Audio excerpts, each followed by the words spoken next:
മുഖ്യ തെരഞ്ഞെടുപ്പ് കമ്മീഷണർ പദവിയിൽ നിന്നും കഴിഞ്ഞ ദിവസമാണ് രാജീവ് കുമാർ പടിയിറങ്ങിയത്.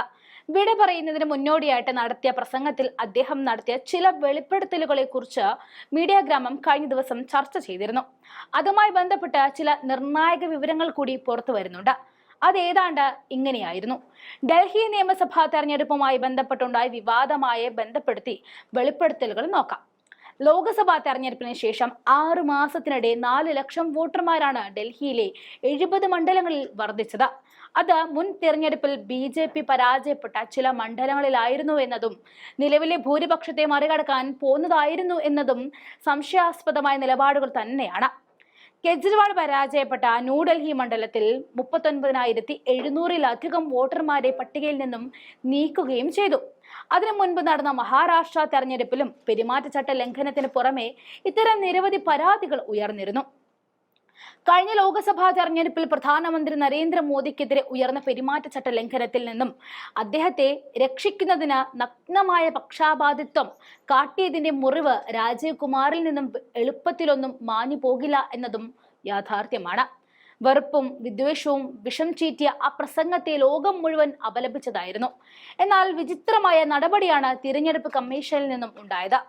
അതുവരെ പെരുമാറ്റച്ചട്ട ലംഘനം ആർക്കെതിരെയാണോ ആരോപിക്കപ്പെട്ടത് ആ വ്യക്തിക്ക് കാരണം കാണിക്കൽ നോട്ടീസ് നൽകുമായിരുന്നു.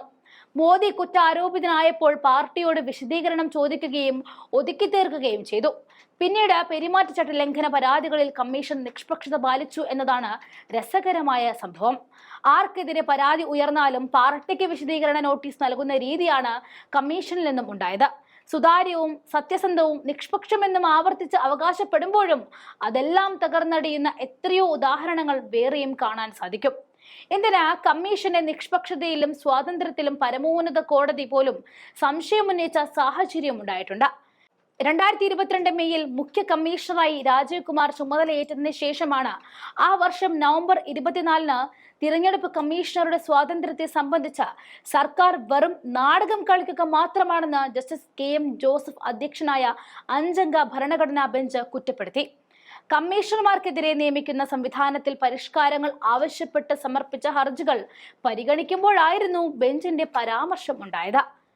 1990 മുതൽ 1996 വരെയുള്ള കാലയളവിൽ തിരഞ്ഞെടുപ്പ് പരിഷ്കാരങ്ങൾ കൊണ്ടുവരുന്നതിൽ പ്രസിദ്ധനായ പരേതനായ TN ശേഷനെ പോലെയുള്ള മുഖ്യ തിരഞ്ഞെടുപ്പ് കമ്മീഷണർ അടിയന്തര ആവശ്യമാണെന്നും ജസ്റ്റിസ് ജോസഫ് പറയുകയുണ്ടായി. വ്യക്തമായ മാനദണ്ഡങ്ങൾ ഉണ്ടാകുന്നതുവരെ പ്രധാനമന്ത്രി, പ്രതിപക്ഷ നേതാവ്, സുപ്രീം കോടതി ചീഫ് ജസ്റ്റിസ് എന്നിവരടങ്ങുന്ന സമിതിയാണ് കമ്മീഷണർമാരെ നിയമിക്കേണ്ടത് എന്ന് സുപ്രീം കോടതി അഭിപ്രായപ്പെട്ടിരുന്നു. എന്നാൽ കേന്ദ്ര ഭരണകക്ഷിക്ക് ഭൂരിപക്ഷ തീരുമാനത്തിന്റെ അടിസ്ഥാനത്തിൽ കമ്മീഷണർമാരെ നിയമിക്കുന്നതിനുള്ള നിയമനിർമ്മാണത്തിന് പിന്നീട് രാജ്യം കണ്ടു. അതിന്റെ ഫലമായിട്ടാണ് ലോക്സഭാ തെരഞ്ഞെടുപ്പിൽ BJPക്കും പ്രധാനമന്ത്രി നരേന്ദ്രമോദിക്കും പക്ഷം ചേർന്ന് പ്രവർത്തിച്ച കമ്മീഷണർ ജ്ഞാനേഷ് കുമാറിനെ മുഖ്യ തെരഞ്ഞെടുപ്പ് കമ്മീഷണറാക്കുന്നത്. സ്വാതന്ത്ര്യമില്ലായ്മയെക്കുറിച്ച് പരമോന്നത കോടതിയും ആശങ്ക പ്രകടിപ്പിച്ച സാഹചര്യത്തിലാണ് സ്ഥാനമൊഴിഞ്ഞ മുഖ്യ തെരഞ്ഞെടുപ്പ് കമ്മീഷണറിൽ നിന്നും ചില പരാമർശങ്ങൾ വന്നിരിക്കുന്നത്.